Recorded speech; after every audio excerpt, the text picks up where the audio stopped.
훈계 어떻게 할까 이렇게 시작하려고 하는데요. 이 강의도 마찬가지예요. 이것도 요즘 세상에 가르치시는 분이 많지 않고 여러분과 함께 나눠보려고 하는데요. 저희가 자라는 시대에는요.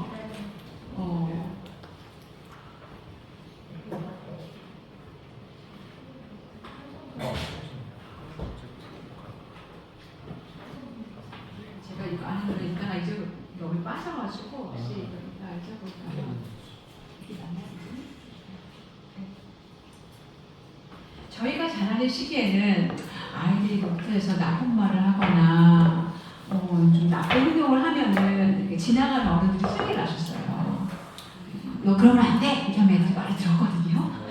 요즘 시간에 그렇겠다가는 제가 아무리 우시라도 열불하지 마지만 목숨을 걸고 해야 할 수도 있어요. 그런데 만약에 우리가 지나가는데 말썽꾸러기가 있단 말이에요. 근데 그 중에 내 아이가 있으면 절대 안 지나가죠. 너무 좋아. 그 아이를 데려다가 우리가 훈계할 거 아니에요. 하나님은 우리가 그분의 자녀이기 때문에 우리를 그냥 두지 않으세요. 우리를 훈계하세요. 너무 감사한 거죠. 세상에는요, 진짜 많은 훈계의 방법론들이 있습니다. 근데 제가 이제 오늘 성경적인 훈계가 뭔지 여러분과 같이 이야기해 보려고 하고요. 첫 번째로는 우리 애들을 왜 훈계해야 하나 성경에 수많은 말씀들이 나와요. 그래서 성경 구절들 좀 이렇게 살펴보면서 얘기를 해보려고 하고요. 그런 다음에 둘째로 우리 부모들이 성경적으로 훈계를 할 때 부딪히게 되는 장애물들이 있어요. 그 장애물들, 성경적인 훈계는 어떻게 해야 할까? 이 세 가지 이야기를 같이 이야기를 나눠보겠습니다. 그런데 오늘 말하는 이 주제는요, 굉장히 성경적으로 이렇게 부딪히는 세상이랑 굉장히 많이 부딪히는 주제예요. 그래서 제가 성경 구절을 좀 많이 찾으면서 여러분이랑 이야기를 해보려고 합니다. 여러분이 직접 성경 말씀을 보시고 또 여러분의 영에 대해 하나님이 직접 말씀해 주시기를 바라는 마음으로 함께 이야기를 나눠보겠습니다. 먼저 우리가 우리 아이를 훈계해야 하는 이유는요, 하나님의 명령이기 때문에 훈계해야 합니다. 히브리서 12장 1절에서 7절 말씀에 보면 성경 말씀 많으니까 여러분 피곤하시니까 같이 한번 읽어볼까요? 보이세요? 혹시? 네. 보이세요? 자, 그러면 12장 1절 7절까지 같이 읽어볼게요. 주께서 그 사랑하시는 자를 징계하시고 그가 받아들이시는 이들마다 채찍질하심이라. 어찌 아버지가 징계하지 않는 아들이 있으리요. 네, 하나님 징계한다고 얘기를 하시는데, 하나님은요, 잘못과 죄에 대해서 징계하세요. 하나님이 우리의 아버지이시기 때문에 우리의 유익을 위해서 우리가 거룩하게 자라게 하려고 하나님이 징계를 하세요. 하나님의 징계는 내가 널 진짜 사랑해 라는 증거예요. 그렇죠? 정말 감사하죠? 잠언 13장 24절 말씀 때 이렇게 말씀이 있습니다. 매를 아끼는 자는 그의 자식을 미워함이라. 자식을 사랑하는 자는 근실히 징계하느니라 라고 말씀하세요. 그러면 부모인 우리가 이제 우리 아이들을 징계해야 되는데요. 어떻게 징계하냐면 사랑의 기초에서 근실하게 징계해야 한다. 이렇게 이제 말씀에서 얘기하고 있어요. 그래서 이게 하나님의 명령이기 때문에 그러니까 사랑의 근거에서 그 다음에는 근실하게 우리 아이를 징계해야 하는 거고요. 둘째로는 우리 아이들이 죄인이고 미숙하기 때문에 우리가 징계를 합니다. 잠언 22장 5절 말씀에 보면 아이의 마음에는 미련한 것이 얽혔으나 징계하는 채찍이 이를 쫓아내리라 라고 말씀하세요. 아이들의 마음에 사실 아이들 마음만이 아니죠. 우리 마음도 미련하고 부족한 것이 있기 때문에 특별히 우리 아이들이 어렸을 때 자기 멋대로 하려고 해요. 자기가 왕인 줄 알아요. 그렇기 때문에 아이들이 이 마음대로 하려고 하는 욕망이 얽혀있기 때문에 이 아이들을 도와줘야 한다는 거죠. 우리 마음대로 사는 세상에 우리는 이제 자기 마음대로 살아 이렇게 이야기하는 세상 속에서 살고 있기 때문에 부추기는 세상에서 살고 있기 때문에 인간이 신의 세상 속에서 살고 있어요. 그래서 그리스도인 부모인 우리들은 우리 아이들에게 우리가 그분 안에 있을 때 그분 안에 속한 자로 살고 있을 때 그때가 가장 안전해 라는 것을 우리 아이들에게 가르쳐 줘야 한다는 거예요. 우리 아이들이 자기 마음대로 할 때 여러분이 훈계로 마음에 얽힌 미련함을 쫓아내서 우리 아이들을 위험에서부터 구해내야 합니다. 셋째로는요, 훈계는 우리 아이들을 유익하게 합니다. 여러 가지로 우리 아이들을 유익하게 하는데요. 먼저는 우리 우리 아이의 영혼을 구원해요. 잠언 23장 13절에서 14절 말씀에 보면 아이를 훈계하지 아니하려고 하지 말라. 채찍으로 그를 때릴지라도 그가 죽지 아니하리라. 내가 그를 채찍으로 때리면 그의 영혼을 스월, 지옥이거든요. 지옥에서 구원한다고 이야기하세요. 그러니까 훈계는 지옥에서부터 우리 아이들을 구출해내는 거예요. 또 훈계는 지혜를 가져다 줍니다. 채찍과 꾸지람이 지혜를 주거늘 임의로 행하게 버려둔 자식은 어른을 욕되게 한다. 잠언 29장 15절 말씀이에요.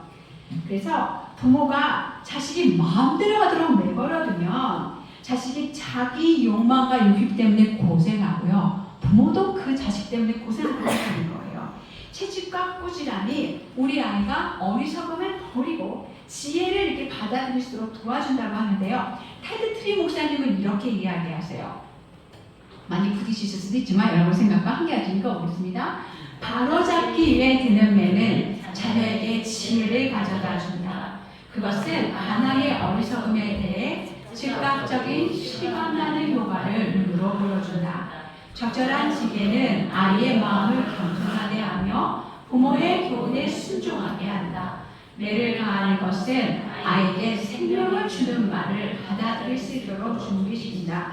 또 훈계는요, 우리 아이에게 평안과 기쁨을 줍니다. 잠언 29장 17절 말씀에 내 자식을 징계하라. 그리하면 그가 너를 평안하게 하겠고 또 내 마음에 기쁨을 주리라. 이렇게 이야기하세요. 징계를 바르게 하면 부모도 자식도 평안함과 기쁨을 누리게 됩니다. 또 훈계는 의와 평강의 열매를 맺게 해요. 히브리서 12장 11절 말씀에 보면 무릇 징계가 당시에는 즐거워 보이지 않고 슬퍼 보이나 후에 그로 말미암아 면담받은 자들은 의와 평강의 열매를 맺느니라. 이렇게 이야기하세요. 징계하면 부모 가슴 아프죠. 애한테 매드는데 마음 편한 부모가 어디 있어요. 자녀도 아프고 싫어요. 처음에는 고통입니다. 그러나 사랑이 담긴 이 훈계는 의와 평강의 열매를 맺게 된다고 이야기하세요. 테드 트리 목사님은 이렇게 얘기하세요. 매를 사용하는 것은 믿음의 행위다. 하나님은 매를 사용할 것을 명령하셨다. 부모는 그 매가 얼마나 효과적인지 완전하게 이해해서가 아니라 하나님이 명령하셨기 때문에 순종해야 한다. 매를 사용하는 것은 하나님의 지혜의 탁월한 권고에 대한 깊은 신뢰의 표현이다. 그것은 사랑과 헌신의 표현이다. 매를 대지 못하는 것은 결국 그들의 영혼에 대해 성실하지 않다는 것을 의미하기 때문이다 라고 말했습니다. 여러분이 여러분의 자녀들에게 제가 지금 쭉 이야기를 이제 성경 말씀을 열거해 드렸는데요. 이 놀라운 약속이 있는 자녀 훈계 명령들을 어떻게 실천하고 계세요? 성실하게 잘 실천하고 계십니까? 우리는 하나님의 이 명령에 순종해서 미숙한 우리 아이들을 구원의 지혜로 의와 평강으로 인도하기를 소망해요. 그런데 부모님들에게 이렇게 신실하게 우리 아이들에게 매를 들 수 없는 이유, 우리 아이들을 훈계할 수 없는 이 방해물들이 있는데요. 그 방해물이 어떤 것이냐면 두 개가 있습니다. 먼저는 부모의 분노가 있고요. 두 번째로 어려운 것은 세상의 장애물, 가르침 때문에 굉장히 어려운데요. 먼저 부모의 분노를 한번 살펴볼게요. 부모의 분노가 사랑 안에서의 성경적인 징계를 방해합니다. 대부분의 부모님들이 가장 많이 고민하는 것은 사실은 이제 우리 아이들에게 화와 분노를 쏟아내는 거예요. 안 그러고 싶잖아요. 그런데 간혹은요, 이런 분들을 만나요. 한번 아이들을 혼낼 때는 무섭게 혼내야 돼. 충격요법을 사용해야 자녀가 정신을 차린다고 하는 분들을 제가 간혹 만나요. 그런데 이것은 사실은 옳은 반응은 아닙니다. 성경은 그렇게 이야기하지 않아요. 부모가 화를 내잖아요. 그러면 우리 아이들은요, 부모의 화만 기억합니다. 제가 증거를 하나 가져왔어요. 여기 있는 이 노트는 어떤 아이가 쓴 거예요? 제가 아는 한 지인이 인스타에 올리셨어요. 홈스쿨하는 한 친구인데요. 인스타에 올려서 이제 제가 그 증거를 하나 갖고 왔는데 이 아이가 이렇게 얘기했어요. 자녀들은 부모에게 즉시 순종해야 한다. 왜냐하면 죄송해요. 제가 갑자기 몸이 좀 이게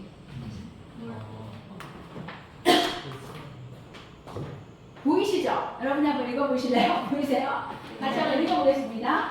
자녀들에게 순종해야 한다. 왜냐하면 하나님이 자녀들에게 하나님에 대해 가르쳐 주실 수 있는 바로 그분입니다. 근데 이해가 안 되는 게 하나님이 자녀를 오직 주의 교훈과 훈계로 양육하라 하셨는데 부모님들이 주의 인지는 모르겠지만 그런데 나는 부모님의 화만 느꼈다. 그 다음에 이제 뭐 이렇게 있어요. 자녀들이 싸운다.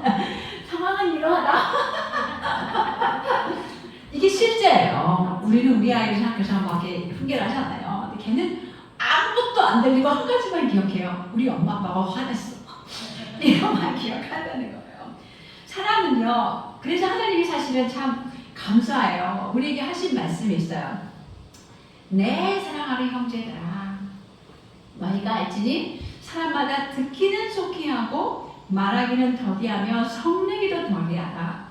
왜 성내기를 더디하라고 하셨냐면 사람의 성내는 것이 하나님의 의를 이루지 못합니다. 우리도 가끔 이제 우리에게 막 화와 분노를 쏟아내는 분들을 만나요. 그분들의 말이 틀린 건 없어요. 그럼에도 불구하고 우리가 처음 생각나는 말은 그래도 화를 내면 안 되지 라는 마음이 있어요. 그 화가 감동을 주지 못하는 거예요. 마음의 변화가 읽을 수 있도록 어떤 동기부여가 돼야 되는데 그런 동기부여가 되지 못한다는 거죠. 그래서 화와 분노는 우리 아이들을 변화시킬 수 없습니다. 관계가 깨어지고요. 그리고 이제 화내고 또 관계가 깨어지고 마음이 무너지고 이게 악순환이 반복될 뿐이라는 거예요. 그래서 여러분이 예수님이 여러분을 어떻게 이끄셨는지 한번 생각해 보십시오. 예수님이 우리가 원수였을 때 값없이 우리 죄인 우리들을 먼저 사랑하셨고 십자가에서 자신의 모든 것을 내어주셨고 그래서 사실은 우리가 그 사랑과 은혜 감동에서 오늘에 있는 것처럼 성경 말씀에서도 하나님의 그 온유와 친절이 우리를 변화시켜서 회개하게 만들었다는 거예요. 그래서 여러분이 쉽지 않지만 주님께 정말 간절히 간구해서 마음을 깔아앉히고 우리 아이들이 함께 온유와 친절로 나아가셔야 되는데 비법이 하나 있습니다. 뭐가 비법이냐? 대부분의 정신과 의사들이 이런 얘기를 해요. 우리가 화와 분노가 일어날 때 이 화와 분노를 일으키는 아드레날린 호르몬은요 15초면 가라앉는데요. 우리는 다 15초를 못 살아서 이제까지 우리 애들에게 다 화와 분노를 쏟아내고 있었던 거예요. 15초만 참으면 돼요. 그걸 깔아앉혀야 돼요. 그리고 여러분은 어떻게 하시면 되냐? 여러분이 만약 우리 아이를 훈계해야 할 어떤 상황이 있는데 화와 분노가 막 일어난다. 반드시 다루셔야 돼. 그거부터. 화장실로 달려가셔서 하나님 저를 좀 도와주십시오. 제 마음이 지금 너무 화가 납니다. 너무 분노가 치솟아 올라요. 그런데 제가 온유하고 지혜롭게 우리 아이들을 도와줘야 돼요. 주님 저를 좀 붙잡아 주세요. 제 화를 좀 가라앉혀 주세요. 이렇게 얘기하면 15초 지나가겠죠? 15초 제법 깁니다. 이렇게 깔아앉히고 나셔서 우리 아이들을 도와주셔야 된다는 거예요. 그런데 만약 부모가 계속해서 화를 내고 분노하는 일이 잦아지잖아요. 그러면 이런 일이 생깁니다. 부작용이 있어요. 거기에 어떤 일이 생기냐면 제이스 라인 목사님 이렇게 얘기하셨어요. 부모의 문화집에서 자녀의 사랑을 잃어버리지 않도록 노력하십시오. 자녀가 여러분을 두려워하지 않게 해야 합니다. 이것은 아주 위험한 일입니다. 자녀에게 윽박지르거나 옴쓰려들게 해서도 안 됩니다. 겁에 질린 자녀는 더 이상 자신의 마음을 열지 않고 속내를 숨기기 시작합니다. 두려움은 위선을 불러오고 결국 거짓말로 이끕니다. 이 권고를 가볍게 여기지 마십시오. 너무 무섭게 아이를 코너로 몰아넣으면 이 아이들이 자기가 잘못해서도 그 잘못한 걸 부모에게 가져오지 않는다는 거예요. 거짓말을 해요. 어떻게든 그렇게 숨기려고 애를 쓴다는 거예요.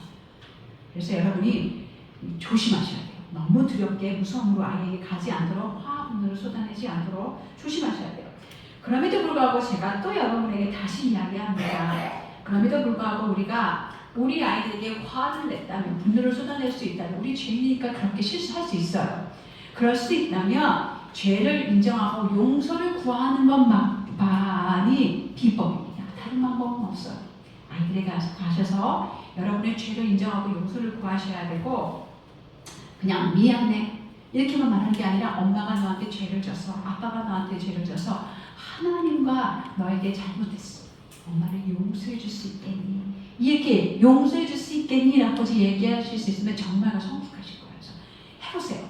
막 처음에는 혀가 말리고 안 하고 싶고 제가 죽는 게 낫겠다 막 이런 생각까지 들어요. 근데 하시다 보면 이게 조금 더 편안해지고요. 그리고 이렇게 해서 아이와 나와의 그 막힌 담들이 허물어지는 것 같은 것도 여러분이 배우실 수 있기 때문에 유익이 훨씬 많습니다.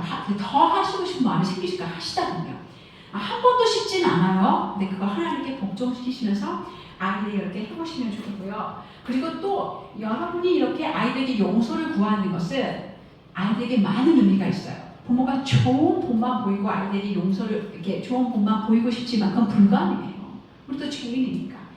우리가 좋지 않은 어떤 모습들을 보일 때 우리 아이들에게 이 실패한 부모가 겸손한 반응을 통해서도 아이들이 배울 수 있는 거예요. 나도 실패했다 했을 때 용서를 구하면 되는구나. 용서를 구해야 되는구나. 그리고 주님 우리가 용서를 구할 때 우리를 용서해 주시는구나. 복음의 은혜를 누릴 수 있는 그런 시간을 함께 같이 배워가는 거예요. 그래서 여러분이 실수를 통해서도 우리 아이들이 가르칠 수 있다. 용서를 구하시고요. 그 다음에는 우리가 화내는 일에서 잘하고 싶어요. 여기 있는 모든 분들이 그러실 거예요. 제가 정말 많이 질문받는 것 중에 하나인데요.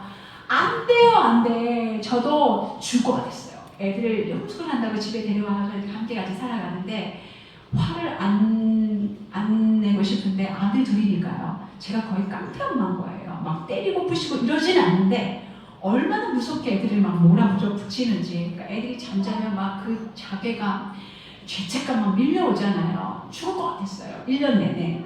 밤에 맨날 기도하면서 하나님 저 죽을 것 같아요. 제가 이렇게 형편없는 엄마인지 몰랐어요.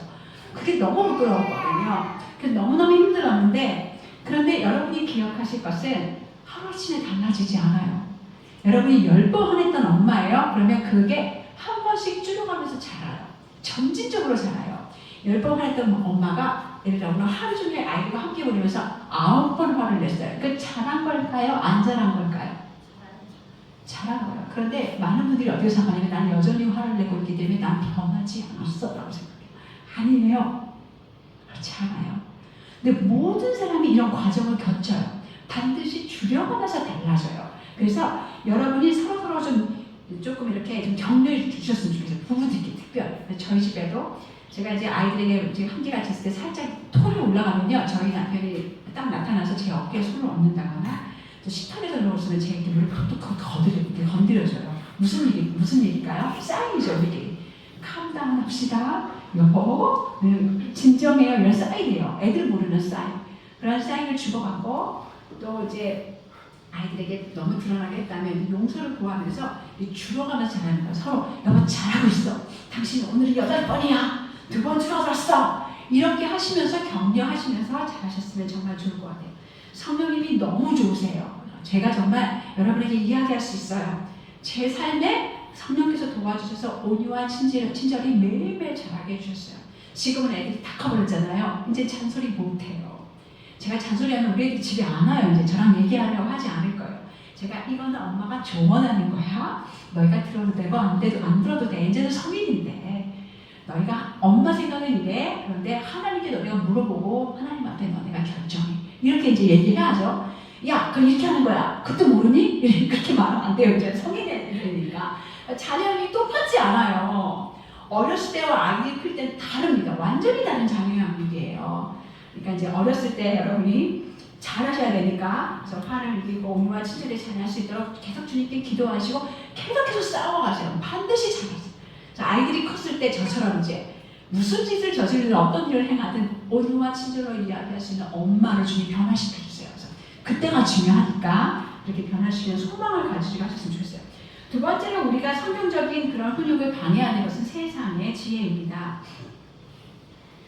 우리나라를 포함해서 세계적으로 체벌 금지 국가가 62개예요. 왜냐하면 지난 50년 동안 많은 심리학자들, 교육학자들이 부모가 체벌하는 것을 찬성하지 않고 있기 때문입니다. 성경에서는 체벌하라 그러는데 하지 말라고 하는 이야기는 사실은 이제 이게 법으로 정해지는 것은 시작한 것은 한 50여 년 전이지만 이 체벌에 관한 문제는요. 여러분이 그 200년 전에 그 제이씨 라이 목사님의 부모의 우물이라는 책을 읽어보면 그때도 논란이 되었구나라는 걸 알 수 있으실 거예요.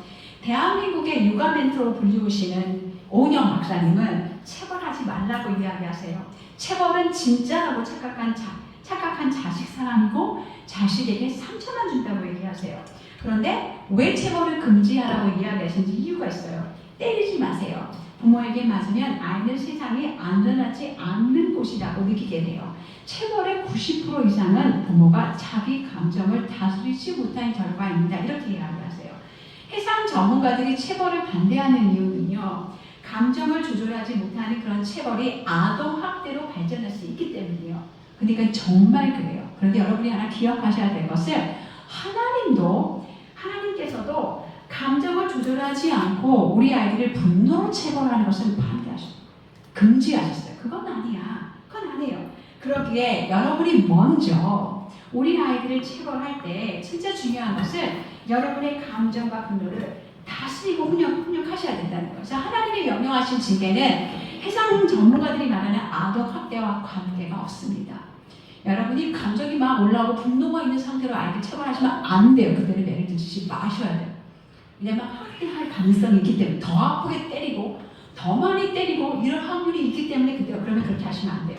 그래서 성경이 말하는 체벌은 난폭하거나 그리고 자절하기 없이 행사하는 그런 권리가 아닙니다. 부모가 좌절했기 때문에 너무너무 화가 나서 보복으로 강압적으로 두려움으로 사용하는 것도 아닙니다. 만약에 그렇게 여러분이 여러분의 아이를 다루고 계시면 그건 폭군 행세를 하는 것이고 하나님의 청지기로서 바르게 사용하는 게 아니죠. 훈계를 바르게 하시는 게 아니죠. 그래서 이렇게 분노와 감정을 가지고 무자비하게 하는 그런 체벌은 우리 아이들을 절대로 그리스도께로 인도할 수 없습니다. 그래서 오히려 불쾌감을 주고요. 좌절감을 주고요. 그리고 반항심을 일으키기 때문에 아이들을 하나님하고 더 멀어지게 하는 그런 결과를 갖게 합니다. 그래서 여러분이 자녀에게 체벌하실 때는 진짜 신중하셔야 돼요. 잠언에 가끔씩 제가 우리 앞에서 성경 말씀을 함께 읽을 때 채찍을 사용하라는 이야기가 있어요. 여러분 이거는요 진짜 채찍을 사용하라는 이야기가 아닙니다. 그 채찍은 영어로 rad예요. rad는 그냥 가는 나뭇가지 이렇게 흔들면 흔들리는 그런 가는 나뭇가지예요. 그런 걸로 이제 양치기들이 이렇게 양들을 쳤다고 해요. 그래서 아주 무서운 그런 도구가 아니라는 거. 그래서 우리가 하나님께서 우리를 성실하게 징계하시는 것처럼 그리고 사랑 안에서 하는 것처럼 우리 아이들 성실하게 사랑 안에서 해야 되는데요. 여러분이 그 세상 사람들의 어떤 지혜, 세상 전문가들의 지혜를 그리스도 하나님의 지혜보다 크게 보시면 아니 되고 잠언 13장 24절 말씀처럼 매를 아끼는 자는 그의 자식을 미워한다. 자식을 사랑하는 사람은 근실히 징계한다 말씀하셨기 때문에 성경은 체벌이 사랑이 전제한 어떤 체벌을 포기하지 말라고 이야기하신다는 걸 기억하셨으면 좋겠습니다. 그러면 성경적인 훈계는 대체 어떻게 하는 것인가? 여러분이 두 가지를 잘 사용하셔야 되는데요. 첫 번째 성경적인 훈계의 도구는 특별히 아이들이 어렸을 때 사랑으로 마음을 다루는 매고요. 두 번째는 사랑으로 마음을 다루는 대화입니다. 이 큰 원리는요. 이 사랑으로 마음에 담긴 매와 대화를 여러분이 균형 있게 사용하셔서 우리 아이의 양심에 호소하시는 거예요.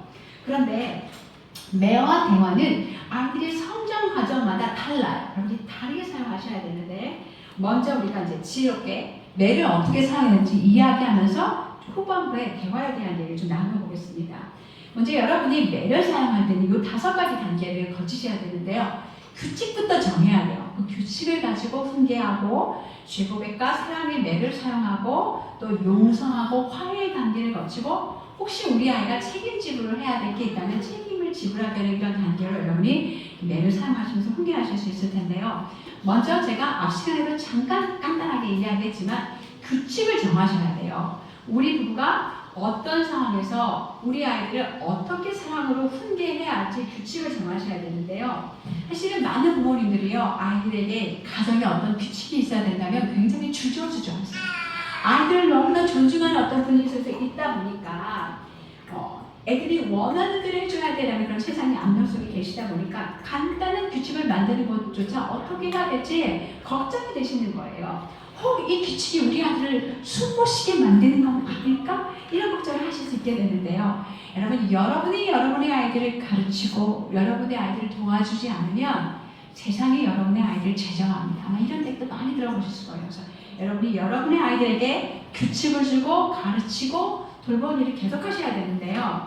여러분이 우리 아이들에게 좋은 열매를 가지게 하기 위해서는 엄마 아빠가 같은 규칙을 가지고 계셔야 돼요. 그럼 엄마 아빠가 대화를 하셔야 되잖아요. 대화를 해서 같은 규칙을 가지고 계셔야 되는데 이게 어려우실 수 있거든요.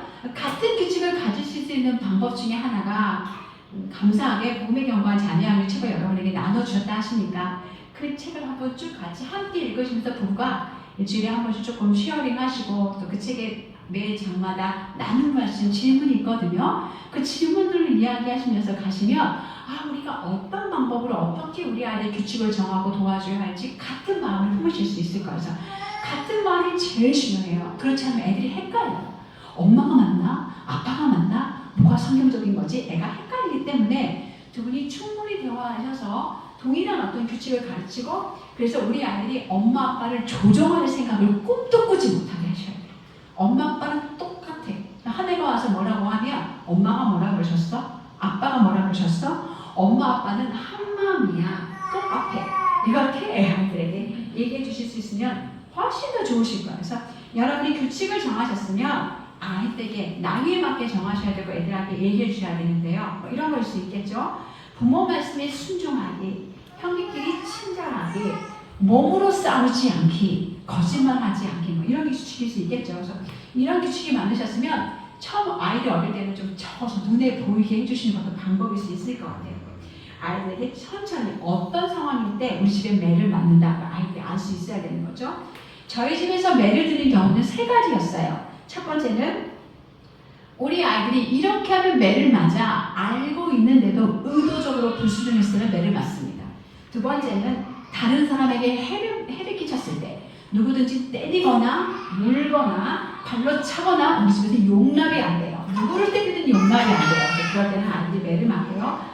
거짓말이나 도적질은 2배로 맞습니다. 왜냐하면 이건 진짜 중요한 거예요. 아이들에게 어렸을 때부터 엄마 아빠에겐 거짓말 할 수 있어. 그런데 우리는 하나님한테 절대로 거짓말 할 수 없어. 하나님은 다 아셔. 하나님 경외하기를 가르치는 거야. 어렸을 때부터. 하나님은 모든 것을 다 보시고 아실 뿐만이 아니라 우리들 마음의 생각과 동기까지 아시는 분이야. 근데 마지막 날 우리가 하나님 앞에 갔을 때 우리가 하나님 앞에서 우리 마음의 생각의 동기까지 모든 죄들 다 낱낱이 말을 해야 되고 하나님 우리를 심판하실 거야. 그래서 하나님 앞에서 살아야 돼. 자, 어렸을 때부터 그런 마음을 굉장히 중요하게 여겼기 때문에 정직과 도둑질 이 부분을 우리가 굉장히 엄하게 다스렸거든요. 그래서 예를 들어 우리가 2대 맞아야 되면 거짓말했다는 4대 맞아야 되는 거예요. 도둑질이나 거짓말 이 부분은 이제 우리 아이들 굉장히 중요하게 여겼어요. 자, 이게 규칙이나 여러분이 순종을 요구할 때 조심해야 될 것이 하나 있다면요.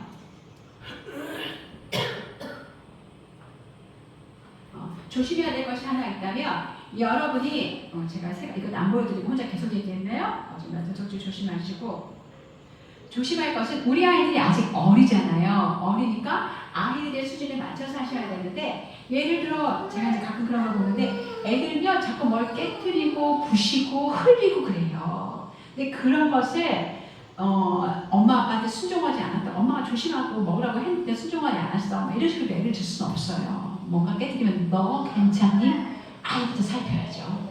아무 일 없니? 엄마 아빠도 흘릴 수 있고 뭐 그럴 수 있잖아요. 그래서 뭔가 흘리고 부시고 깨뜨릴 수 있는 거는 그럴 수 있는 일이니까 그런 것을 가지고 매를 들지 않습니다. 그래서 어떤 분이 그러세요. 우리 아이가 학교에서 물병을 벌써 5번째 잊어버리고 왔대요. 이건 엄마가 잘 챙겨오라고 얘기를 하면 계속 그런다는 거예요. 이럴 때는 그 아이에게 일정한 용돈을 주셔야 돼요. 애들도 조금씩은. 용돈을 가지고 그 용돈으로 자기 물통을 사게 하는 게 훨씬 더 효과적입니다. 그래서 지혜를 잘 이제 생각을 하셔서 모든 일에 무조건 막 매를 드는 게 아니라 그러면 괜찮아 닦으면 돼. 진짜 그렇잖아요. 닦으면 돼. 깨져서 괜찮아. 그래서 우리 집에는 별로 비싼 돈이 별로 없었어요. 애들이 설거지하니까 다 깨뜨리니까 너 괜찮니? 이제 애들부터 살펴주시는 게 훨씬 중요하기 때문에 이런 부분은 조금 지혜가 필요하실 것 같아요. 2번째 훈계하기인데요. 훈계하는 상황에 아버지가 집에 계시다면 여러분 우리 집의 리더는 아버지입니다. 그래서 아버지가 훈계해 주세요. 주도권을 가지고 도와주시고 훈계할 상황에 아버지가 집에 계시지 않는다면요 어머니가 하세요. 우리 애들은요 자기 잘못한 것을 금방 잊어버려요. 근데 엄마가 훈계하는 게 힘들잖아요. 그리고 마음이 아프잖아요. 너 이따 아빠 오면 다 일러줄 거야. 이렇게 얘기하면요. 얘는 다 까먹었어요. 근데 아빠가 오셔가지고 자기가 잘못한 것 때문에 이제 그때 아빠가 다시 그것을 이렇게 호출해서 호출해서 매를 맞으면 억울하게 생각해요. 그러니까 여러분이 그럴 때는 엄마가 잘못했을 때 곧바로 훈계하시는 것이 훨씬 더 효과적입니다. 그리고 자녀에게 훈계할 때 그럴 때 조심해야 될 것은 단호해야 하지만 절대로 모욕을 주거나 비아냥거리거나 위협받아서는 안 돼요. 너 아까도 얘기했던 것처럼 집에서 나가라. 자꾸 말 안 들으면 버리고 간다. 우리 어렸을 때 왜 그랬나 몰라요? 우리 엄마는 왜 맨날 망탱이 할아버지 얘기를 했을까요? 너 이러면 망탱이 할아버지가 잡아간다? 경찰서에서 오실 거야? 이런 위협을 사실 이건 바람직하지 않아요. 제가 중국에 갔는데요. 그 중국에서 이제 이런 얘기 나는데 한 사부님 이런 얘기 하시더라고요. 애가 진짜 너무 말을 안 들어서 3살짜리한테 집 나가라 그랬대요. 그래서 걔가 정말 유치원 가방을 딱 내더니 엄마 안녕히 계세요 하고 나가더래요. 요즘 애들이 그래요. 중고등학교 아이들은 쉘터가 있는 줄 알아요. 그래서 나가. 사실은 그게 두려워서가 아니라 성경적이지 않습니다. 왜 성경적이지 않냐? 우리는 하나님의 대리인이잖아요. 우리 주님이 우리를 그리스도의 자녀 삼으셔서 약속하신 게 하나 있는데요. 난 절대 널 버리지 않고 너희를 떠나지 않을 거야. 세상 끝날까지 너희와 항상 함께 있을 거야. 이게 아버지가 우리에게 주시는 언약이에요. 우리도 적어도 우리 아이들에게 니네가 무슨 짓을 하든 엄마 아빠의 얼굴에 먹을 치라든 뭐를 하든 절대로 너네를 떠나지 않고 버리지 않고 세상 끝날까지 함께 할 거야. 이런 안정감은 적어도 줘야 해요. 아이들에게. 이게 애들한테 굉장히 중요한 안정감이에요. 그래서 여러분이 무슨 일을 벌이든지 간에 애들이 아무리 망가져도 주님하고 똑같이 엄마는 절대로 널 버리지 않아 떠나지 않아 세상 끝날까지 엄마 아빠 하나님 나라 갈 때까지 너희랑 같이 할 거야. 물론 십자가를 보내야 하지만 이런 이야기들 계속 그런 메시지들을 우리 아이에게 주셔야 한다는 거예요. 그리고 훈계할 때 이제 아셨죠? 분노의 감정이 일어날 때 어디로 가셔야 되나? 뭐 화장실이든 안방실 들어가셔서 분노의 감정들을 깔아앉으세요. 사실 부모의 마음에 이런 분노의 감정들이 일어나는 이유는요. 여러분이 책을 읽으시면 쭉 아시겠지만 부모 마음의 우상 때문이에요. 우리 마음에 여러 가지 우상이 있어요.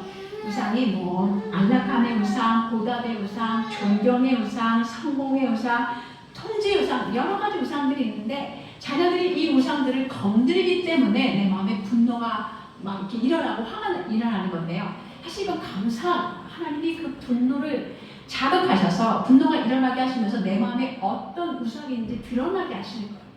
그래서 주님이 너 들보부터 살펴봐라. 우리 안에 들보를 살펴야 우리 아이들 안에 있는 마음 안에 있는 티를 우리가 도와줄 수 있거든요. 그래서 마음의 우상을 여러분이 살피시고 제거하셔야 돼요. 그래서 여러분이 그 우상 때문에 우리 아이들을 상하게 하고 마음 아파하게 하는 그런 말을 했다면 여러분이 우리 아이들에게 마찬가지입니다. 또 용서를 구해야 돼요. 우리 아이들을 훈계할 때 우리 아이가 95% 잘못했어요. 근데 엄마 아빠가 화내고 소리 지르면서 5% 잘못했단 말이에요. 그러면 여러분이 이 5%를 가지고 아이들에게 용서를 먼저 구하지 않으시면요. 애들이 절대로 여러분의 훈계를 듣지 않아요. 그래서 여러분의 5%의 잘못을 먼저 해결하시고 나셔야 그 다음에 여러분이 훈계를 하셔야 아이들이 여러분의 말에 귀를 기울이고 훈계하시는 상황이 되신다는 거예요. 그 다음에 세 번째 단계는요. 죄고백과 사랑으로 이제 사랑의 매를 사용하는 건데요. 중요한 거는요. 훈계하는 시간을 아름다운 드라마로 만드시는 거예요. 여러분이 여러분의 아이를 훈계하는 그 시간은 무서운 시간, 끔찍한 시간 이런 시간이 아니라 사랑의 드라마, 화해의 드라마를 쓰는 시간이에요. 우리가 우리 아이를 훈계하는 것은 처벌의 목적이 아니라 이 아이를 바로잡는 목적입니다. 그래서 그 훈계의 과정을 통해서 기도하시면서 하나님 제가 이 과정에 우리 아이의 마음을 만질 수 있도록 도와주세요. 그리고 감동을 줄 수 있게 도와주세요. 그러면 후다닥 막 서둘러서 하면 안 되잖아요. 그래서 매를 둘 때도 아마 매를 두는 곳이 어디 있으실 텐데 먼 곳에 두시고 그 매를 가지러 가시면서 기도하시고 가지고 오시면서 기도하시고 그리고 아이와 이제 훈계를 시작하실 때 우리가 아이가 정확히 알고 있어야 돼요. 내가 우리 집에 어떤 규칙을 어겼고 매 맞을 일을 했고 그리고 왜 맞아야 되는지 무엇을 잘못했는지 알고 있어야 된다는 거죠. 어떤 때는요 이건 매 맞을 일이야. 그런데 우리가 우리 집에 이런 규칙을 만들지 않았고 그 아이가 그것 때문에 맞아야 되는지 모르고 있다면 다음번에 똑같이 이런 일이 있으면 매를 맞아야 돼 라고 그때는 이야기하고 매를 드시는 경우를 조금 미루셔야 됩니다. 그리고 여러분이 그 아이들을 체벌할 때 아주 어린 아이들은요, 아주 막 기는 아이들 뭐 잘못한 거 만지거나 이러면 뭐 이렇게 안 돼 이렇게 하셔도 괜찮아요. 그런데 아이들이 조금 크면 아이들이 알고 있어야 돼요. 정해진 애가 있어야 돼요. 저희 자매님들 지금 이제 애들이 많이 컸는데 아이들 되게 정말 똘망똘망한 굉장히 이렇게 어린 아이들 잠들어 있었을 때 모든 자매님들의 그 핸드백 속에 글루스틱이 하나씩 있었어요. 얇은 글루스틱. 그게 이제 우리 아이들 매였죠. 네.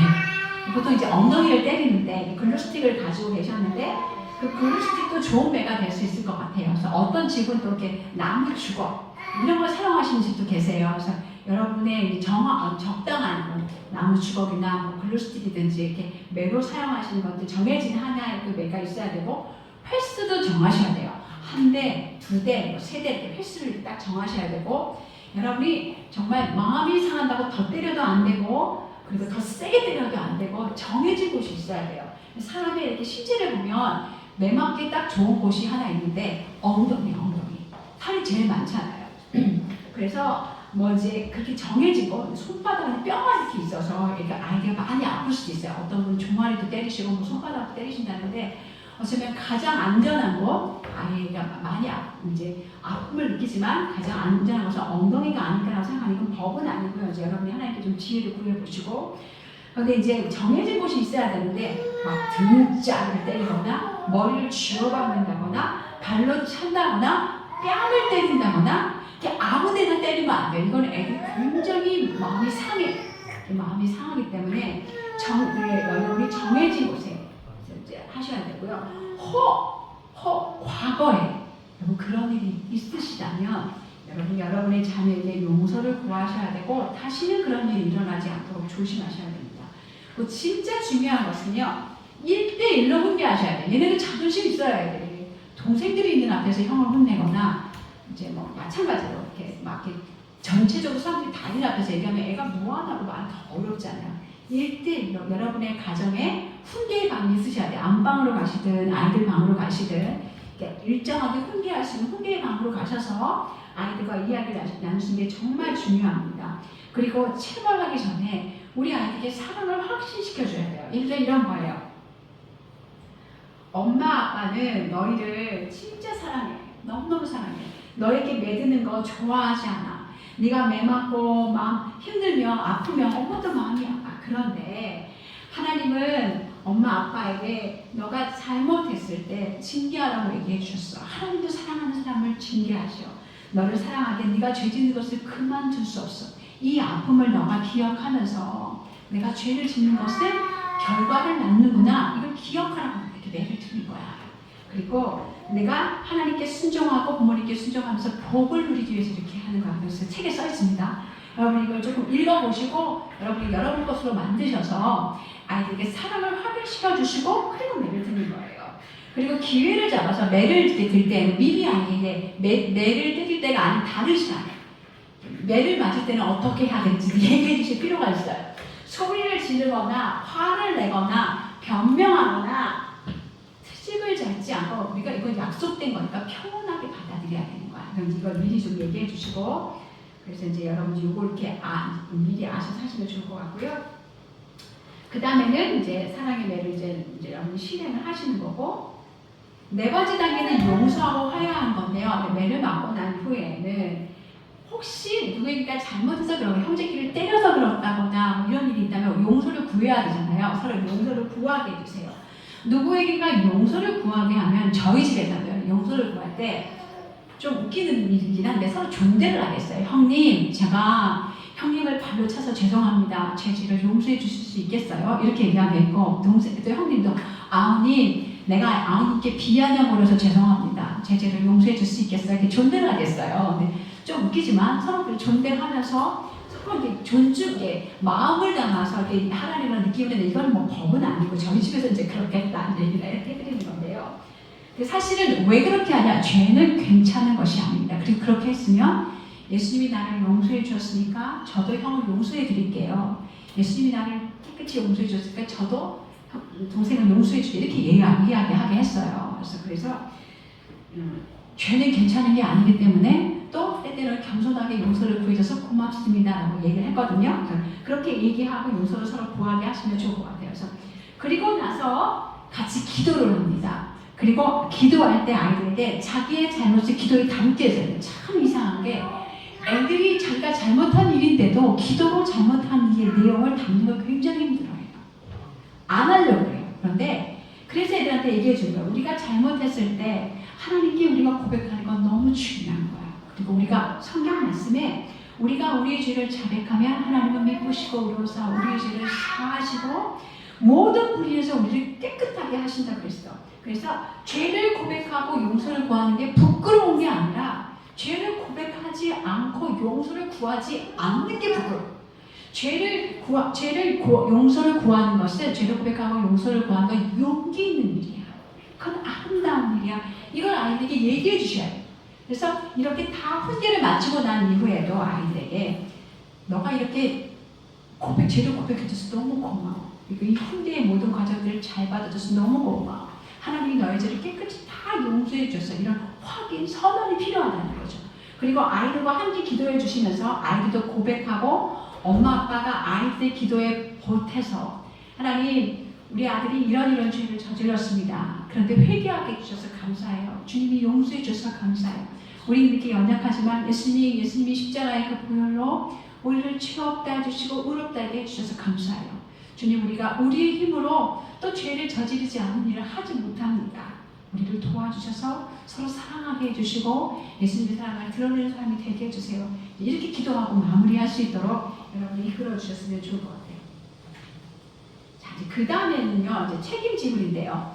우리 아이가 만약에 낙서를 했다, 그럼 가서 낙서를 지불하게 하고 누군가의 책을 찢었다 하면 책을 사서 보상하게 하고 이렇게 다른 사람에게 잘못했다면 얼렁뚱땅 넘어가지 말고 그 아이를 그 사람에게 데리고 가셔서 선생님 제가 뭐 예를 들어서 누구 애를 때렸다면 그러면 그 아이에게도 용서를 구하고 잘못했습니다. 이렇게 용서를 구하고 데리고 가셔서 말로 용서를 그게 용기 있는 거다 격려하시면서 말로 용서를 구하게 하시면 좋을 것 같아서 최근에 제가 잘 아는 사모님의 아이가 그 문방구에서 아마 그 카드 애들 좋아하는 카드 있잖아요. 포켓몬 카드를 훔쳤다고 하시더라고요.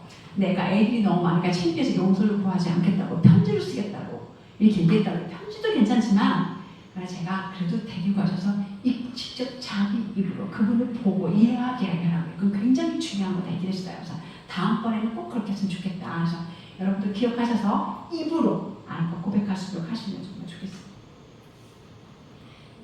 그 다음에는요, 시간이 막 가는데 이제 사랑으로 마음을 다루는 도구인 대화인데요.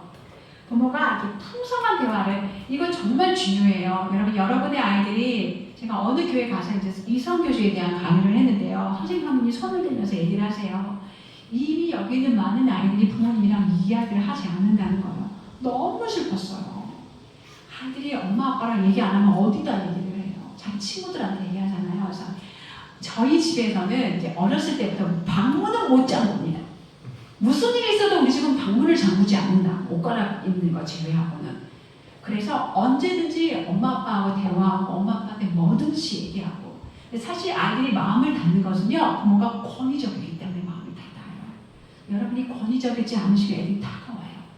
언제든지 자기 불편하고 어려운 일은 엄마 아빠가 제일 잘 들어주고 공감해주고 위에서 기도해준다는 걸 알면 더 자주 와요. 그래서 트라이 하셔야 돼요. 그걸 포기하지 마시고 혹시 그 쌓인 담이 있다면 용서를 구하시고 엄마가 너에게 들어주고 싶어. 아빠가 너에게 들어주고 싶어. 그래서 절대로 포기하지 마시고 아이랑 더 다가가셔야 되는데요.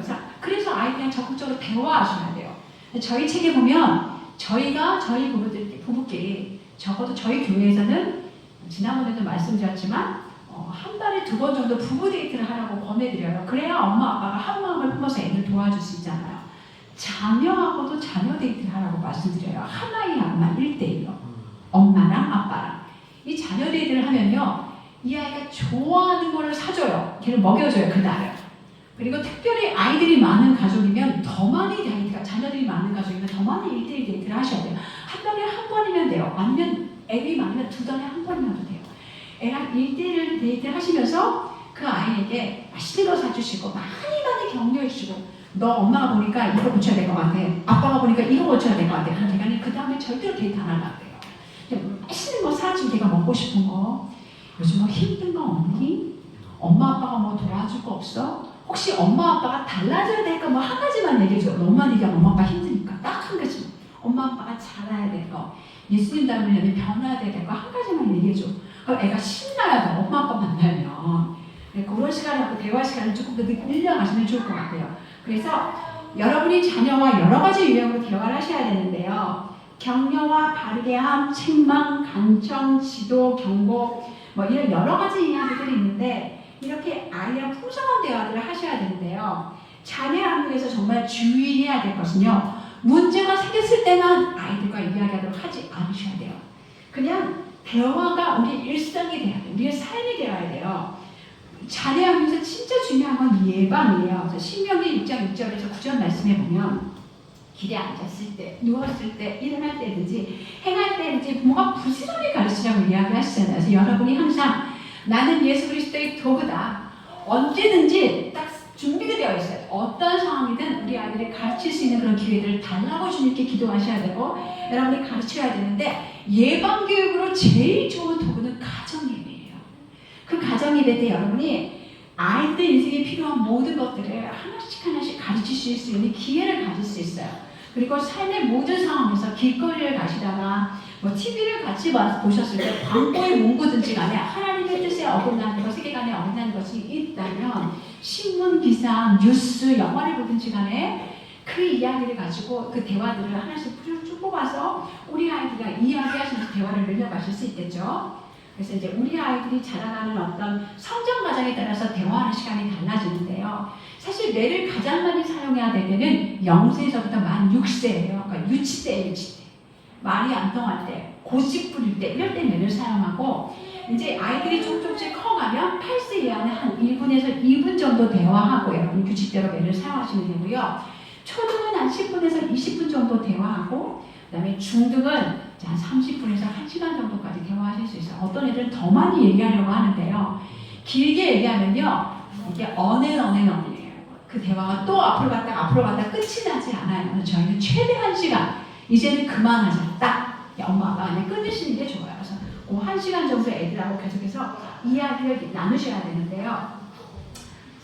대부분의 이제 중고등이 되면 될수록 이제 아이들 대부분은 대화로 많이 이야기하시고 중학교 때까지는 아마 아이들이 거짓말할 수도 있고 도둑질할 수도 있어요. 그런 경우 그때 예를 들면 정말 1년에 한두 번 될까 말까? 이 정도예요. 완전히 줄어들고요. 그리고 대학, 이제 고등학교 이상 되면 절대로 아이들이 매를 드시면 안 되거든요.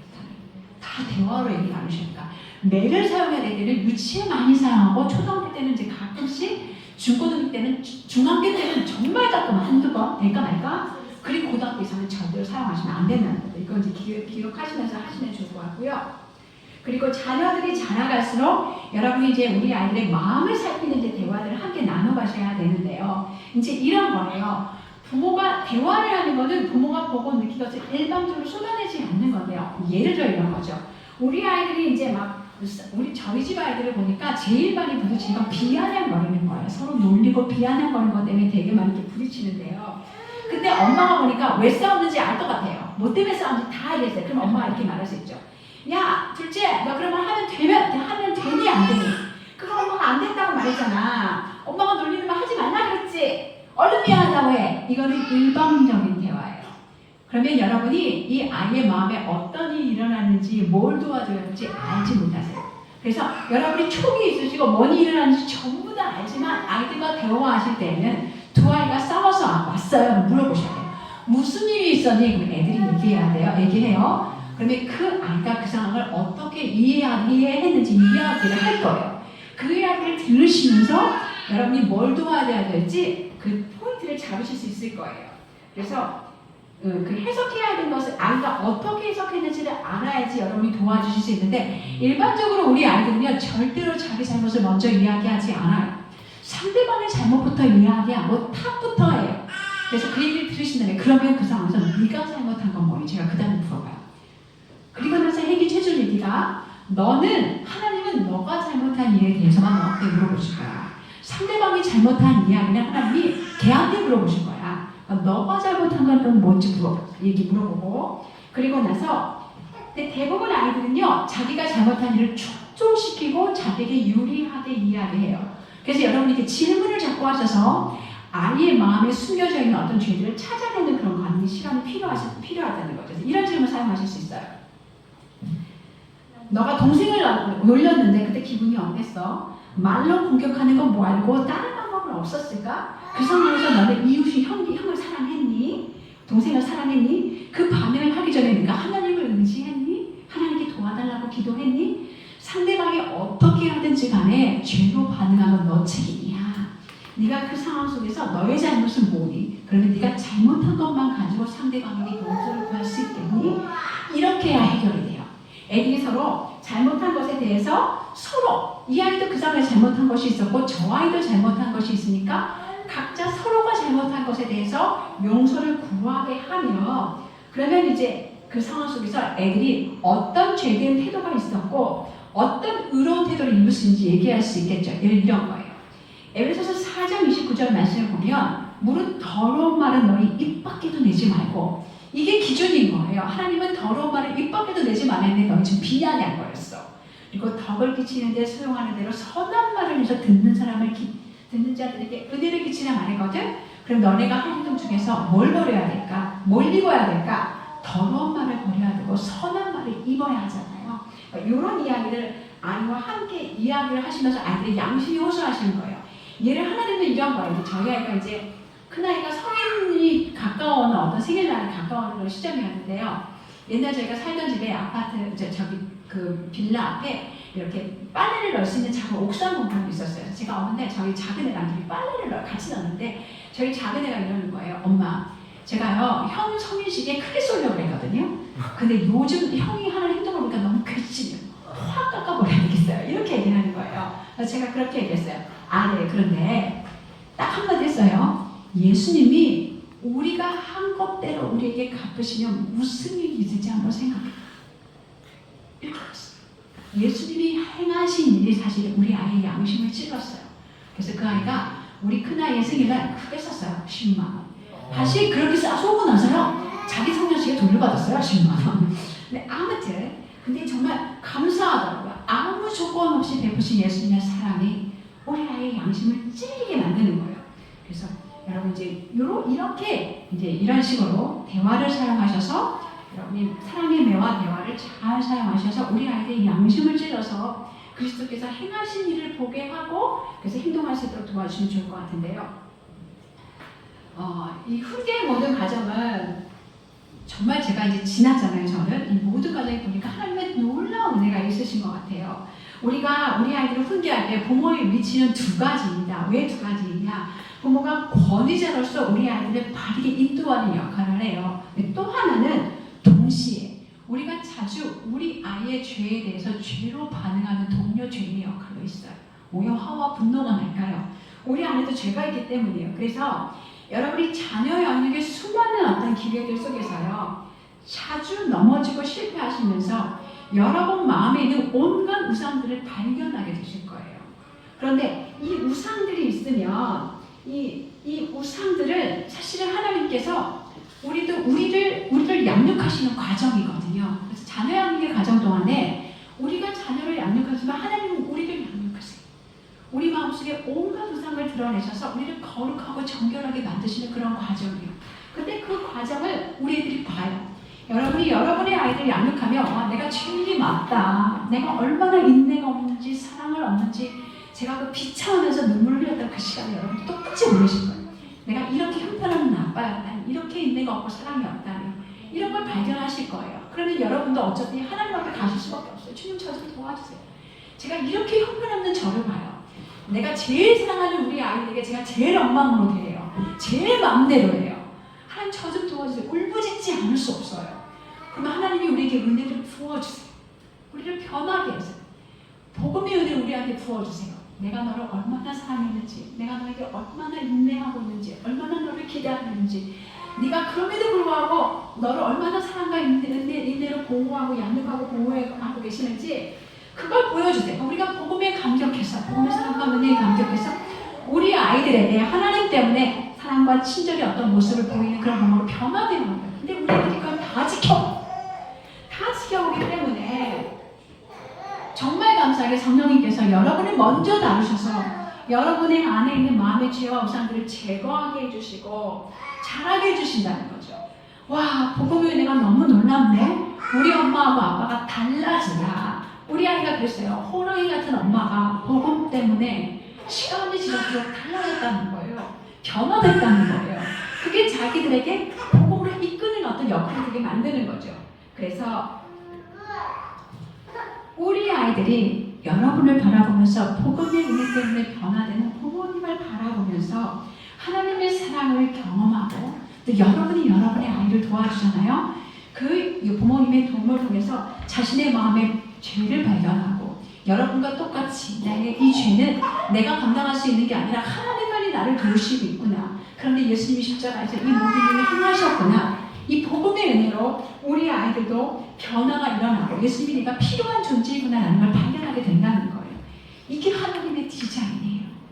여러분부터 먼저 하나님이 양육하시고 여러분을 변화시키시고 또 그것을 그대로 우리 아이들이 훈계의 시간들을 통해서 우리 아이들의 마음을 살피시고 우리 아이들 변하게 하시는 그런 과정이라는 거예요.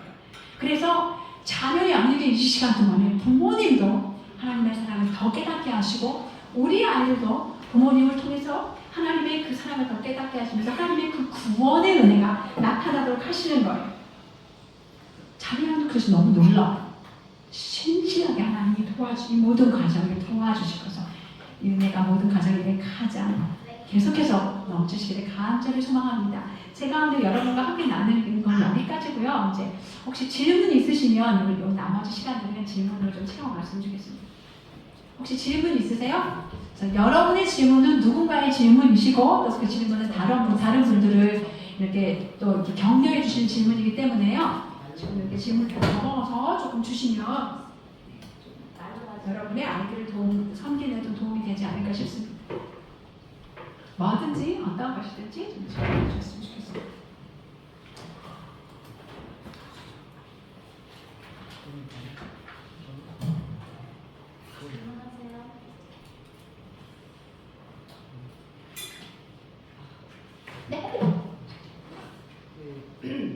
이해하지 못하고 원하지 않은 모습으로 아이에게 이렇게 소리를 치면서 화를 낼 때가 많은데 그럴 때 이제 성모님께서 말씀하신 대로 그 순종하지 않으려는 마음 제가 돕는 것이 보여요. 그러니까 아이가 더 크게 악을 쓰면서 막 정말 그런 모습을 볼 때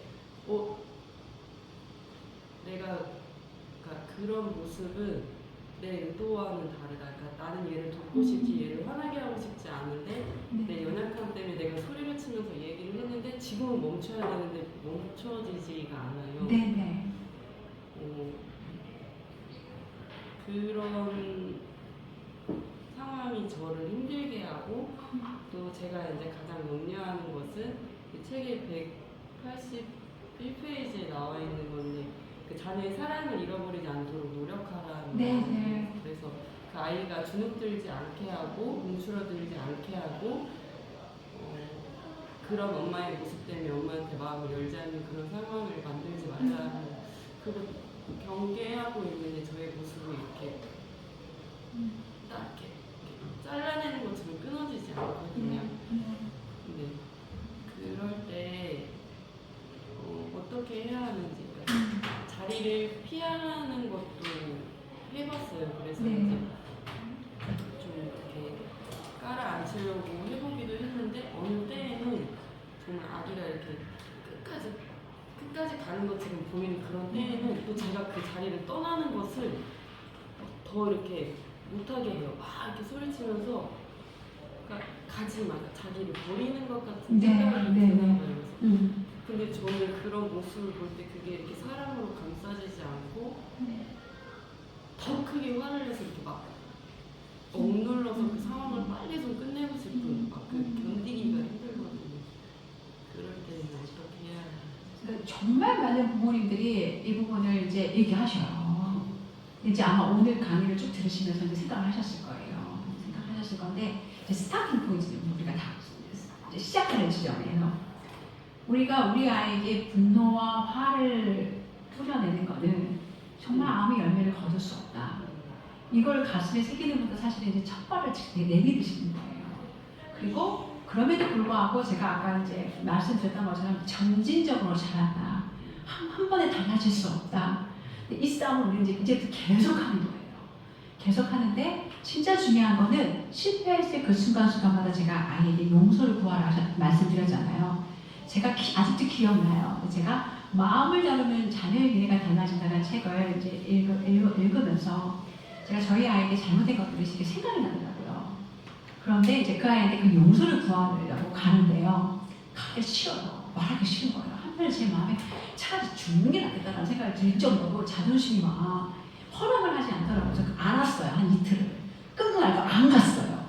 근데 계속 성령께서 마음을 너무 불편하게 하시니까 이제 그 아이에게 가서 엄마가 너 어렸을 때 이러고 이랬는데 너무 미안해. 엄마를 용서해 줄 수 있게 얘기하니까 애가 막 울더라고요. 한 2학년, 3학년 이럴 때예요. 애가 막 울더라고요. 그런데 저한테는 그때가 이제 스타팅 포인트였던 것 같아요. 나의 어떤 화나 분노가 절대로 하나님의 의를 이룰 수 없구나라는 걸 알고 나서, 그리고 이제 제가 그걸 고백하는 그 순간 너무 힘들었거든요. 너무 힘들었으니까 다음에 화와 분노를 쏟아내려고 할 때 도와주더라고요. 너가 또 화내고 소를 지르면 또 얘한테 용서를 구해야 돼. 그 다음부터는 제가 타협할 수 없는 지점인 거예요. 내가 화와 분노를 쏟아냈으면 반드시 아이에게 가서 용서를 구한다. 이제 이게 저한테 이제 굉장히 중요한 원칙이 된 거죠. 그래서 그 작업을 계속해서 용서를 구하고 하나님께 도움을 구하고 기도하고 또 잘못했으면 용서를 구하고 하나님께 도움을 구하고 이거를 놓치지 않고 계속하기 시작했어요. 그러니까 이제 시작점이신데 애한테 소리 지르고 분노했다. 그러면 아이에게 용서를 구하고 또 하나님께 기도하고 도우심을 청하고 계속 하실 거예요. 계속 미안하다고 네. 정말 진심으로 이야기하거든요. 네네. 이게 또 막 자주 반복되니까 미안하다고 그런데 분명히 잘하고 계실 거예요. 그 계속. 숫자가 계속 그 숫자가 줄어들고 계실 거예요. 그래서 사탄이 고소해요. 사실은 사탄은 사실을 가지고 이거 봐. 네가 계속 기도하고 애쓰고 수고하는데 안 되잖아. 너는 안 될 거야. 이런 마음을 우리한테 주고 되게 죄책감을 갖게 만들거든요. 근데 여러분이 그 순간에 십자가를 바라보셔야 돼요. 무슨 말이냐? 그래, 그 말이 맞아. 네 말이 맞아. 나는 이거밖에 안 되는 엄마야. 네가 하나 모르는 게 있어. 사단한테 말해야 나를 싸워야 돼. 네가 하나 모르는 게 있어. 예수님이 내가 이런 걸 아셔. 그래서 십자가에서 나를 죄없다, 의롭다 해주셨어. 성령을 내 안에 주셨어. 계속해서 나를 도와주실 거야. 어느 순간 내가 우리 아이들 사랑과 인내로 애를 도와주는 엄마가 되어 있을 거야. 성령이 반드시 우리 안에 착한 일을 시작하시니까 그리스도 예수의 날까지 그 일을 이룬다고 하셨어. 그 일을 하실 거야. 계속 그 일과 싸웠어. 계속해서. 진짜 그렇게 하신 날이 있어. 어느 날 저희 아이가 그래요. 이제 아이가 대학교 1학년 정도 되는 날이었는데요. 제가 마음이 분주했어요, 그날. 그래서 아들들 빨리 준비해. 교회 가게. 막 그랬단 말이에요. 얘가 그런 거야. 엄마, 제가 드릴 말씀 있는데요. 엄마 지금 너무 분주하세요, 마음이. 우리를 막 다그치고 계세요. 이렇게 얘기하는 거예요. 근데 제가 내가 됐으면, 야, 나 빨리 해야지, 그러니까. 이렇게 됐을 거예요. 그런데 감사한 거 그날은 그 아들한테. 제가 그 아들한테, 아들 고마워. 엄마를 스탑하게 해줘서 고마워. 네 말이 맞다. 엄마가 지금 마음이 너무 분주하네. 진짜 고맙다. 마음을 스탑할 수 있더라고요. 그러니까 언젠가는 이제 시간이 지나면 아이들이 우리에게 이렇게 조언해 줄 때 이제 잘한 거예요, 제가. 그 말에 욱하는 엄마가 아니라 그 말이 맞구나. 내가 죄를 더 많이 저지르지 않도록 엄마를 스탑해줘서 너무 고마워. 이렇게 되더라고요. 그래서 제가 여러분에게 용기를 좀 드리고 싶어요. 저 사모님은 사모님이니까 그거는 잘못된 신학이에요. 저 그냥 죄인, 일개 죄인 여러분과 똑같이 조금도 다르지 않은 성적이 같은 사람이에요. 그런데 이 일을 쉬지 않고 계속해서 하나님 앞에 제가 애들한테 소리 지르고 잘못할 때마다 애들한테 용서를 구하고 하나님께 도우심을 청하고 계속했더니 잘하더라고요. 달라지더라고요. 그래서 일주일 단위로 한번 생각해보세요. 일주일 단위로. 내가 일주일에 몇 번 화를 냈었지? 근데 들어가고 있네? 잘하고 있네? 옛날에 이랬으면 우리 아들 내가 다 잡았어. 근데 변하고 있네? 달라지고 있네? 그러면서 내가 나의 연약함을 발견하면 할수록 우리가 기억해야 될 거는 하나님은 더 많이 나를 인내하고 계시는 거잖아요. 더 많은 사랑을 사랑을 나를 부어주고 계시는 거잖아요. 그 사랑에 감격해야 돼요. 더 많이 감격하고 더 감사해야지. 사실 우리가 예수님 알아가면 알아갈수록 내 죄를 더 많이 보니까 나는 더 치기라고 더 부족하고 더 나간 사람처럼 느껴져요. 사실. 그런데 그게 사실 실제는 아니고 사실 우리가 더 예민해져서 그렇지 주님이 우리 안에 일하신 것 때문에 나는 또 잘하고 있는 게 맞아요. 맞기 때문에 소망을 가지시고 진짜 그리고 죄책감 많이 갖지 마시고 그럴 때일수록 주님을 바라보죠. 하나님 너무 감사해요. 이런 나를 사랑해 주시고 십자가의 복음의 은혜가 이렇게 너무 감사해하고 복음의 은혜를 찬양하시고 또 주님이 내 마음에서 내 양심을 찌르시고 날 도와주시니까 저를 잘하게 하실 줄 믿습니다. 고백하시고 그리고 계속해서 이제 그 시간들을 보내시면 반드시 잘하실 거예요. 진짜 지금 용기를 드리고 싶어요. 여기는 모든 부모님들에게 반드시 주님이 잘하게 해주실 거예요. 우리 하나님 너무 좋으세요. 계속하세요. 두 분이 서로 응원하시면서 잘하고 있다, 애쓴다. 그래서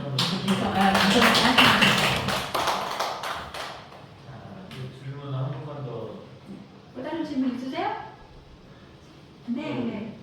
그래서 책을 못 들었는데 최근에 제가 이제 남편하고 이렇게 아이를 키우면서 그 교육관이라고 하나요? 이런 게 좀 달라진 걸 좀 느끼면서 얘기를 나누는데 저희가 이제 큰 소리를 내거나 막 그러지 않으면 소리 톤이 내 앞에서 달라지니까 애가 좀 흑동이 달라지더라고요. 훔치는 네. 하는데 그냥 이런 것들을 이게 어쨌든 막 크게 싸우거나 큰 소리를 내거나 뭐 그런 건 아니어도 보여줘도 되지 않으면 따로 시간을 내서 얘기를 하는 게 저희는 자연스럽게 그 시간에서 그냥 얘기를 나눈 거였거든요. 우리 아이들에게 진짜 제일 중요한 건요. 엄마 아빠가 서로 사랑하면서 사는 것을 보여주는 거예요. 그래서 얘네들한테 제일 불안한 건 부부가 싸우는 거예요. 그래서 여러분이 이제 가끔 사시다 보면 갈등하는 일들도 있고 서로 의견이 다른 일도 있고 부딪히는 일이 있으실 수 있을 거잖아요. 그러면 밖에 나가서 하시든지 최선을 다해서 아이에게 보여주시지 않으시는 것이 필요합니다. 그리고 만약 아이에게 보여주셨다면 마찬가지예요. 엄마 아빠가 너에게 좋은 본을 보이지 못했다. 엄마 아빠를 용서해 줄 수 있겠니? 이것도 애한테 용서를 구하셔야 돼요. 그게 부모의 권위를 떨어뜨리는 것이 아니라 여러분의 권위를 더 올려줘요. 사실 우리 엄마 아빠는 정말 대단한 분들이야. 친구들하고 애들이 다 얘기하거든요. 그런 엄마 아빠가 세상에 없거든요. 그렇게 하셔야 돼요. 그래서 애들은 정말 그래서 부모가 사랑하는 모습은 거기서 제일 큰 안정감을 누리거든요. 두 분이 싸우고 막 그러면 애들은 정말 하늘이 무너진 것 같아요. 그래서 이제 그건 굉장히 중요한 것 같아요. 그래서 뭔가 다투고 그럴까 이제 좀 밖에 나가서 하시고 아이들 앞에서 큰 소리 이제 물론 아주 큰 소리는 아니지만 얘네들이 영적이잖아요. 사람이 그 뉘앙스와 느낌을 애들도 알아요. 아니까 이제 그런 거는 조심하시면 많이 사랑하는 모습 보여주시고 사랑하게 보시는 게 아이에게는 좋죠. 답이 됐습니까? 두 분이 서로 다른 의견들을 제가 아까 말씀드렸던 것처럼 복음의 경고한 자녀하는 책 함께 읽으시면서 양육과는 다를 수 있어요. 당연히 다르죠. 그래서 이제 그분들은 서로 이제 하나님 뜻대로 조금 가치관들을 살펴 같이 이렇게 같은 방향으로 바라보실 수 있도록 함께 하시면 어떨까 싶습니다. 감사합니다. 네. 시간 때문에 네. 궁금한 거 있으시면 나눠주고 연락드리도록. 네네 알겠습니다. 자, 좋은 강의 또 귀한 강의 박수로 감사합니다. 감사합니다. 자, 우리 저기 참 제가 미디어에 대한 얘기 해드리기로 했는데 아주 짧게 그냥 얘기 드릴까요?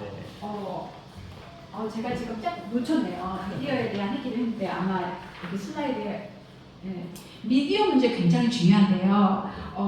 제가 아까 아주 어린아이를 보여주지 말라고 말씀드렸어요. 보여주지 마세요. 정말 아이들 백해 물가입니다. 그리고 어릴 때부터 아이들에게 여가를 잘 사용할 수 있는 능력을 키우는데 저희 교회 집에는 TV가 없는 집이 많아요. TV가 없으면 제일 좋아요. 근데 걔는 유아 유치인 아이들인데 걔네 집에 아예 TV가 없고 일주일에 한 번만 TV를 보여줘요. 딱 일요일 날만. 근데 토요일, 일요일 보고 그 주간에 한 번만 아이들이 그냥 한두 시간만 이제 딱 그 영화 프로그램 하나, 한 시간 안쪽에 있는 것들을 이렇게 보여주는데요. 이건 되게 중요해요. 애들이 어떻게 영화를 보느냐? TV가 없으면 애들이 심심하잖아요. 심심하면 뭘 할까요? 핸드폰을 못 만지게 하는데 핸드폰을 못 만지게 하고 심심하면 애들이 뭐 할까요? 핸드폰을 못 만지게 해야 돼요. 뭐 하냐면 뭐든 해요. 하루 종일 그림을 그리든지 그 책 그리고 이제 글자에 금방 관심을 갖게 돼요. 어린아이들은 그 책을 읽기 시작을 해요. 책 읽고 그림 그리고 집안에 돌아다니는 뭐가 다 장난감으로 보이는 거예요. 저희는 맨날 요구르트병으로 만들고 뭐 박스로 뭘 만들고 애들이 하루 종일 뭘 만들고 놀아요. 그래서 저희 교회 그 한 형제 자매인데 가슴에 새기시고 TV를 다 없애시고 애들을 키웠더니 그 집은 이제 캠핑카가 있어요. 캠핑카로 가끔 애들을 데리고 주일은 안 가고 토요일날 갔다 주일 하고 막 이러는데 캠핑카로 가면 아무것도 없잖아요. 그냥 애들이 주변에 그냥 같이 어울려 놀고 저희도 하루 갔더니 뭐 하고 노냐면 물병에 물을 담아서요. 그 물로 그림을 그리고 놀아요. 뭔가 창의적인 일들을 애들이 할 수 있어요. 여러분이 아이들을 심심하게 만들지 않기 때문에 애들이 놀 수 있는 방법들을 개발하지 못하는 거예요. 그리고 아이는 하나 이상으로 낳으시면 훨씬 쉬워요. 많은 분들이 애는 하나만 낳으면 쉬우지 않는데 그렇지 않거든요. 자녀는 많을수록 부모님은 키우기 힘들지만 주님이 키우세요. 훨씬 더 편해져요. 그래서 둘 이상이면 낳으셨으면 좋겠다라는 생각이 들고요. 아이들이 미디어 때문에 골치를 써보시는데 미디어는요. 일단 주기 전에 되게 중요해요. 가능하면 최대한 늦게 주셔야 최대한 늦게 최선을 다해서 늦게 주셔야 돼요. 늦게 주고 그리고 주시기 전에 원칙을 세워야 돼요. 이렇게 사용해야 된다. 너가 사용하고 싶을 때 사용하는 게 아니라 네가 해야 될 일을 다 한 다음에 사용해야 된다. 그리고 뭐 이렇게 시간을 정하셔야죠. 그래서 저희는 이제 홈스쿨을 했으니까 그게 가능했을 수도 있어요. 그래서 저희 아이들은 중학교 때까지 미디어 안 줬고요. 카카오톡, 페이스북 이런 것도 못 하겠고요. 사실 도움이 되지 않아요, 아이들에게는. 최대한도로 미룰 수 있는 데까지 미루고 이제 고등학생이 되면서부터 애들이 외부로 활동을 왔다 갔다 하니까 핸드폰이 필요했는데 핸드폰도 사준 적이 없어요. 그냥 엄마 아빠 안 써서 90폰을 줬어요. 그리고 요금도 자기들이 내겠어요. 안 줬어요, 처음부터. 그래야 애들이 벌벌벌 떨어요. 자기 돈이 나가니까 데이터 비싼 걸 하지 않고 최소로 하고 제일 싼 걸 찾아내더라고요. 이거 정말 중요해요. 그리고 여러분이 이제 이런 규칙들을 만드셔야 돼요. 적어도 해야 할 일은 다 한 다음에 해야 된다. 게임이나 TV 시청도 잠깐 다 한 다음에 해야 되는데 저는 최소한으로 주말에만 30분, TV 시청도 주말에만 자기가 한 일을 다 했을 경우에 한해서 뭐 1시간 이런 식으로 만들어주고 이미 준 친구들이 있다면 그것도 맞춰 서로 얘기하셔서 최소한 하루에 1시간 30분 조금만 정확하게 사용하고 저녁에는 모든 핸드폰을 바구니 속에 수거한다. 그리고 규칙을 지키지 않으면 회수해야 돼요. 핸드폰을 회수해야 되고 일주일이든지 한 달이든지 회수해야 되고 아이들한테 알려주실 때 자유를 줘야 되는데 자유는 항상 책임을 따른다. 책임을 지키지 않으면 그 자유는 회수된다. 이걸 알려주셔야 돼요. 그래서 예방이 중요하다고 그랬어요. 주기 전에 충분히 얘기하시고 그런 규칙을 세우시고 규칙이 세웠으면 그 규칙을 반드시 지켜야 돼요. 그래야 아이들이 이렇게 잘 활용할 수 있는 아이들이 이제 배워가는 거예요. 배워가는 거니까 제가 정말 너무 가슴이 아파요. 핸드폰을. 그래서 만약 지금 많이 노출이 되어 있다면 그것도 아이랑 서로 얘기하셔서 원칙을 만들고 부모님이 최선을 다해서 그 원칙을 지켜가시면서 아이들 좀 도와주셨으면 좋겠습니다. 네, 이 점 얘기할게요. 감사합니다.